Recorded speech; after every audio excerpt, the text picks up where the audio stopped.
আসসালামু আলাইকুম আরহামাতুল্লাহ। আলহামদুলিল্লাহ, আজকে আমাদের ১৪তম অনলাইনে ক্লাস। আপনাদের সবাইকে আন্তরিক স্বাগতম। মহান আল্লাহর সন্তুষ্টির উদ্দেশ্যে মনোযোগ ও আন্তরিকতার সাথে আজকের ক্লাসে অংশগ্রহণ করি। ইনশাআল্লাহ আজকের পাঠ আমাদের জন্য উপকার হবে।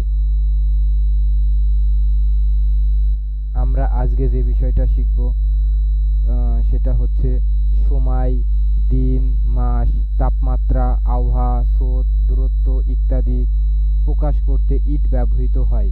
ফর এক্সাম্পল, আজ রবিবার, আজকে এটা হচ্ছে দিনের, যেমন ইট ইজ সানডে। বর্ষিবাড়িয়া থেকে মেহেরপুর অনেক দূর, এটা দূরত্ব। It is long distance from Barshibaria to Meherpur. আজ খুব ঠান্ডা, তাপমাত্রা। It is very cold today.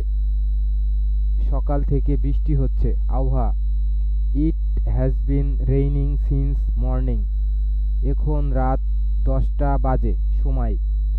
It is 10 clock. এরপরে আমরা যেটা শিখব, ইট ইজ টাইম। কোনো বাংলা বাক্যের মধ্যে এখন খেলার সময়, এখন করার সময়, এখন যাবার সময় ইত্যাদি উল্লেখ থাকলে ইট ইজ টাইম ব্যবহৃত হয়। Structure, it is time plus to plus verb এর প্রথম রূপ plus extension.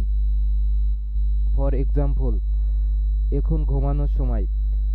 It is time to, গঠন অনুযায়ী এই যে ঘুমানোর, এই জন্য স্লিপ। তারপরে এখন খেলতে যাবার সময়, গঠন অনুযায়ী ইট ইজ টাইম টু, তারপরে এই যে যাবার, এই জন্য ভার্ব, তারপরে খেলতে টু প্লে।